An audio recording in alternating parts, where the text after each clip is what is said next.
Hello everybody, welcome back to Every Day is Friday. Before we dive in, make sure you subscribe so you never miss an episode. Let's get into it. Today, I'm really excited to welcome David to the podcast. David is a speaker, author, entrepreneur, and a sports executive. You may know him from working with Hall of Fame athletes or as the inspiration behind the movie Jerry Maguire. But what's most inspiring is how David lost it all, then came back even stronger by mixing spirituality with business. I'm excited to have you on the show, David. I'm excited to be here on my mission to empower over 1 billion people to be happy. It takes people like you in the Every Day is Friday routine in order to facilitate empowering others to empower others to make a lot of money, help a lot of people, and have a lot of fun. The 3 key skill sets and ingredients that I have to help people be happy. I'm really looking forward to this, David. Now, for the listeners who may not be familiar with your line of work yet, can you give us a quick rundown of who you are and what you do? Yeah, so I have an eclectic background, graduating law school, but not being an oil and gas litigator in 1992. I got involved in the internet, and we ended up exiting our company in 1995 for $3.4 billion, which led me to gain experience as a venture capitalist and raising hundreds of millions of dollars on Sand Hill Road in the 90s, ending up running Samsung's data phone division in 1999 when I married my dream girl from the 4th grade as well, which led me, believe it or not, to run the most notable sports agency in the world, not because I was a great lawyer, not because I was a great sports agent, but because Lee Steinberg saw the vision and future of sports in technology and venture capital. That's why I've always told people I don't believe in transitioning. I believe in taking inventory of your own skills, knowledge, and desires and aligning it with what's doing well, what's stable, and you think is doing well according to jobs, industries, and careers. From there, Warren Moon, the Hall of Fame quarterback, and I, we started Sports One Marketing, a global sports marketing company, which led me into media, originally sports media, and then it expanded and amplified into entrepreneur media as everybody caught on to my lost it all, made it back story, which resonates and inspires so many, especially today, as the financial crunch for the first time in the last 14 years is upon us. So many people are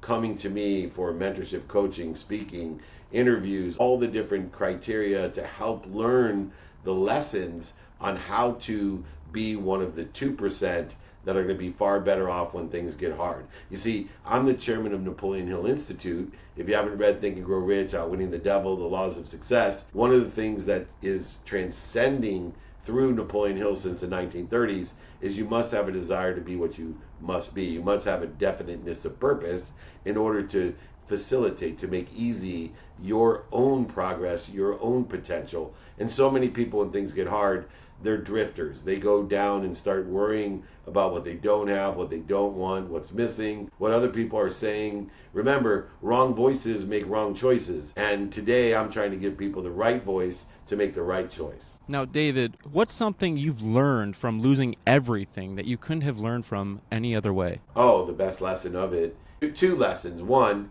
you're either humble or you're about to be. So no matter how high you are, you better remember you're either humble or you're about to be.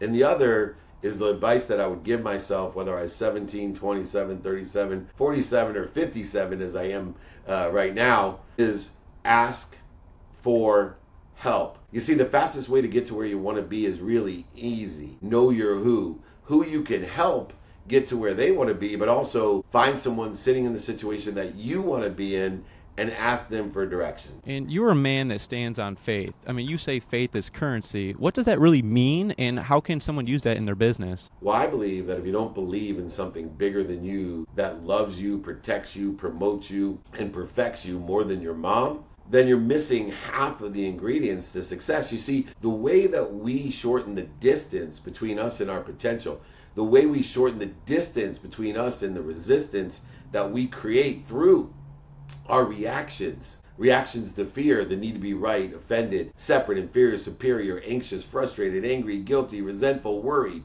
all of the duplicative negatives that exist. When we worry, not only are we interfering with our faith, but we are praying for what we don't want. And so it's not just the wisdom that we acquire in shortening the distance of resistance between us and an infinite information, energy, inspiration, but it is actually our faith that there's something bigger than us that has more than enough of everything.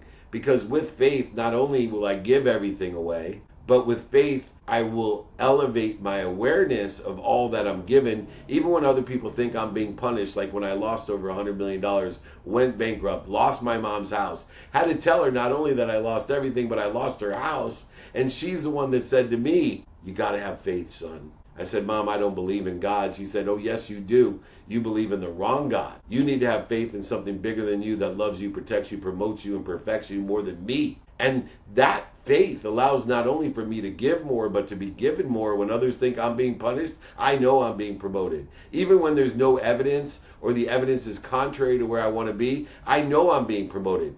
And then it's also the faith that says it is good to receive. The more you give, the more you're given. The more you're given, the more you receive. And we have to receive so we can give more. And even furthermore, as you notated, the best piece of advice that I give is ask for help. Well, you better ask for more than more. After you've been given more, ask for more than more. So you can give more than more, be given more than more, receive more than more, and ask for more than more than more. So instead of playing this zero-sum game that so many generous, kind people play, where they give more and they get back less, which always leads to zero, we now inspire people through wisdom and faith to shorten the distance of resistance between them and where they want to be or better, not where other people want, what's missing, what they don't have, to give more, to be given more, to receive more, and ask for more than more. And I know where I'm going to end up when I'm 80, with more than enough of everything for everyone. Yeah, that's such a different way to think about value. Yeah, and value is simple. A lot of people get confused with value. Value can only be articulated in three ways. You only can provide value in three ways. Give people more of what they like or take away what they don't like. Give them more of what works or take away what doesn't work. Give them more of what they know and take away what they don't know. Quit making it so complex. Practice and feel confident and comfortable in articulating value of what works, what they like, and what they know, or what doesn't work, they don't know or don't like. And I promise you, you'll be able to articulate in a comfortable, confident way more value than you're asking for. And that's a mathematical equation that leads to guaranteed success. And David, I love your motto. Your motto is make a lot of money, help a lot of people, and have a lot of fun. Can you unpack that for the listeners? Yeah, well, first lesson that's derived in making a lot of money, helping a lot of people, and having a lot of fun is that it stems from the typical bullshit that people do when they come up with a mission. Usually when they come up with a mission, it's motivated by commission. You see, I live by my mission and the commissions follow. So when I first tried to come up with a mission statement, I was so full of shit. And thank goodness for QB1 Kenobi. That's right, QB1 Kenobi. That's Warren Moon, the Hall of Fame quarterback, who said, "David, I came up with this great paragraph about coalescing the vapors of human existence into creating a viable and logical conclusion." He's like, "What the heck does this even mean?" I'm like, "Well, basically that means make a lot of money." Okay, just say that. Then I came up with another verbose bullshit paragraph, and he said, "What does that mean?" I said, "Help a lot of people." Say that. And then finally I repeated another BS paragraph, and he said, "What does that mean?" I said, "Have fun." He goes, "Okay, there's our mission. Make a lot of money, help a lot of people, and have a lot of fun," which is actually the skills that I have, the knowledge that I have, and the desire that I have to empower others to do just that. Because I know I've never met one of the billionaires, millionaires, entrepreneurs, celebrities, athletes, and entertainers that I work with that makes a lot of money, helps a lot of people, and has a lot of fun that isn't happy. So my mission is to empower 1,000 people like you, Matt, to empower 1,000 people, to empower 1,000 people to do just that. Because 1,000 times 1,000 is a million times 1,000 is a billion, and that's how we change the collective consciousness. So I am humble when I tell people I'm going to change the world, and I know the math, and I know the framework, and I know the values, practices, and execution model in order to facilitate, to make easy changing the entire collective consciousness of the earth. Now, going off of that, David, I mean, you've met some world-class athletes and leaders. What's one thing all of them do differently that most people don't? There's one common denominator of all the billionaires, millionaires, entrepreneurs, celebrities, athletes, and entertainers that I've dealt with at the world level. And it's a desire that they must be what they can be. If you don't have a desire that you must be what you can be, you're going to quit. And when you quit, you fail. I also will tell you, within the context of every single one of those, LeBron James, Michael Jordan, Tony Gwynn, Cal Ripken, Warren Moon, Troy Aikman, Steve Young, Evander Holyfield, Lennox Lewis, Bezos, Musk, Gates, Ballmer, the Jones family, the Rooney family, Arthur Blank, founder of Home Depot, they all have the same thing in common. And they all have made more mistakes than even I have made. They've lost more money than I've ever lost, and I lost a lot. But they know they, like I, have a desire that they must be what they can be. When there's no evidence or the evidence is contrary to where they want to be, they know they're protected and promoted. They focus in on the behaviors, defining good behaviors as behaviors that are aligned with where they want to be. Not what other people think, not what other people say, not what's missing, not what they don't have. They identify the bad behaviors of that which interferes with where they want to be or better. And so when they clearly define the non-negotiable behaviors and negotiable behaviors in alignment with their divine direction, it is a formula of success. It's also the formula of luck. What you pay attention to and what you give your intention to equals the coincidences in your life. The coinciding of all the success that you desire stems from your desire that you must be what you can be. I say luck is being prepared for the opportunity, and the opportunity is there all the time. And that could be a game changer for a listener who really wants to level up. Thank you for sharing that. Well, thank you again for reiterating how we're given things with the elevation of awareness through gratitude, the ability to find the light, the love, and the lessons where other people don't see it, through forgiveness for the mistakes that we're going to make along the way, through accountability to learn those lessons by asking ourselves, what did I do to be responsible? What did I do to attract this to myself? What am I doing to participate in the perception of this? And most importantly, what am I supposed to learn from it so I know that I am? What am I doing to interfere with it? So I say to myself every morning, I am happy, I am healthy, I am wealthy, I am worthy. Let me figure out today what I'm doing to interfere with it, to shorten that distance of resistance between me and where I want to be, or even better. Now, David, what's one thing every young entrepreneur should stop doing right now if they want real success? I mean, what's holding them back? Well, they're holding them back, and the number one thing that they have to stop doing is trying to do it themselves. As entrepreneurs, we should spend time to find people that sit in the situation that we want to be in, asking for help, and also find people that we can help. In other words, the old adage that you're the aggregate of the 5 people you spend the most time with is bullshit. You know, take a mom who spends the majority of her time with her kids. She's not the aggregate of the 3 and 5-year-old that she spends the day with. The aggregate of what you're looking for as a startup entrepreneur, as an entrepreneur in general, is what teams, according to subject matter, topic, and expertise, what teams do I want to play on, and what position do I want to play? And who on that team can I help and who can help me? And so when we are very intentional about the teams that we're playing on, subject matter, topic, and expertise, industry, career, and job-wise, and knowing what role we're going to play on that team to help others and have others help us, we're now increasing the efficiency, the effectiveness, and statistical success in what we desire. And I thank you for sharing that. And the show is called Every Day is Friday, and Friday has a special energy, whether it's freedom, excitement, or just feeling of accomplishment after a long week. David, I want to hear from you. What does Friday mean to you? You know, it's interesting because Friday for me is a reminder of the empty mile. You see, so many people, they go the extra mile. And so that's where the term, thank God it's Friday. You see, people who say, thank God it's Friday, they're extra milers. They go the extra mile every once in a while, and then they use that to justify why they're not where they want to be. For me, Friday represents my ability to live in the empty mile, to have my non-negotiable behaviors every single day. While everybody else is thanking God it's Friday, I thank God it's every day. And I use my behaviors every day. And I use my prioritization of non-negotiable behavior by what God, as you talked about faith, tells me is most important. What does God tell me is most important? Well, let's think about it. He says if you don't breathe, you die. So I think breathing is really important. He says if you don't eat, you die. So I say eating is really important. He says if you don't drink, you die. So I think hydration is really important. He says if you don't move, you die. So I think movement is really important. He says if you don't sleep, you die. So I say sleep is very important.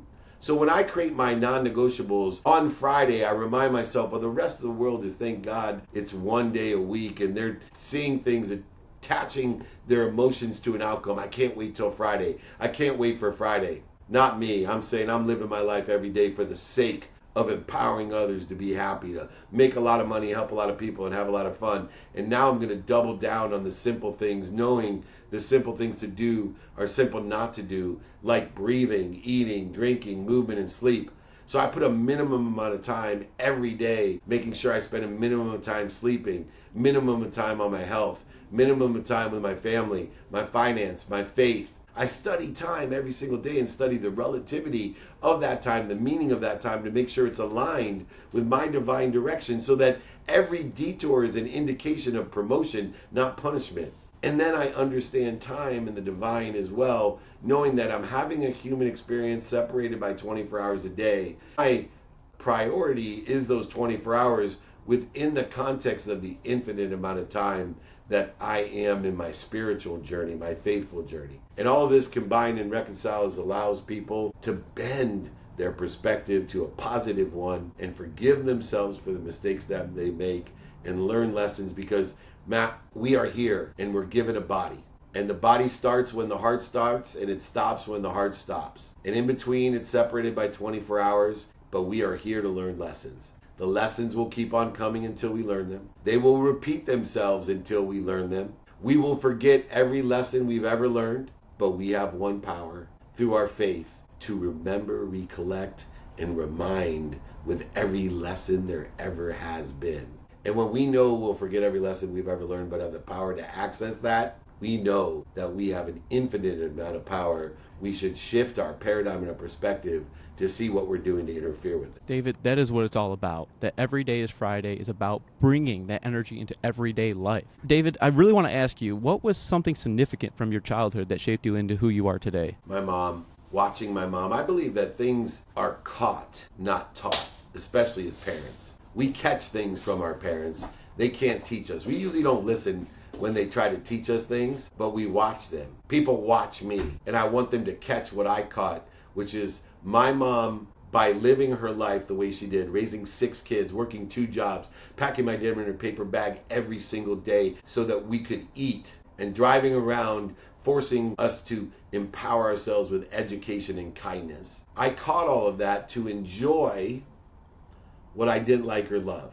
My mom, I caught the ability to enjoy what other people didn't like or love. I enjoy what other people don't like or love, and I don't like or love every single day, consistently. Every day is Friday. Consistently, persistently, without quitting. In the pursuit of my potential, not yours, not other people's, not what they think, not what they do, not what's missing, not what I don't have, not what confronts me evidentiary. It doesn't matter to me, because I enjoy what other people don't like or love, and I don't like or love every day, consistently, persistently, in the pursuit of my potential. I caught that in my childhood from my mom. And guess what? When you can enjoy what you don't like or love consistently every day, persistently, without quit, in the pursuit of your potential, life will tell you all its secrets. David, that is some very powerful information, advice right there. And this is your chance to leave the listeners with something powerful before we go. Well, before I do, I want to offer everyone in your community, I will sign my book. I will send it to you. I will pay for shipping and pay for the book.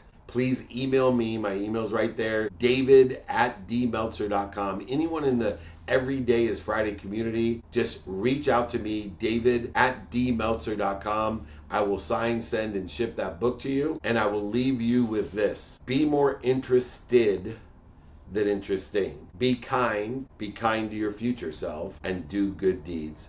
God bless everyone. All your information will be in the description down below. Everyone go down and click his link and go follow him. Give him a follow on Instagram and all his sites, and email him if you want to go get his book, and reach out. He is a great motivational speaker. And that's a wrap for this episode. Do you have anything else you want to share to the listeners? Just thank you, and I appreciate you. Matt, anything I can do to be of service or value to you. Excellent interview, and thank you again. Reach out to me, david@dmeltzer.com. Thank you. Nope. Thank you for sharing your stories and experiences. And to everyone listening, stay tuned for more amazing stories on Every Day is Friday 365. If you enjoyed this, make sure to follow, share, and keep that Every Day is Friday mindset going. Stay inspired and make every day feel like Friday. Until next time.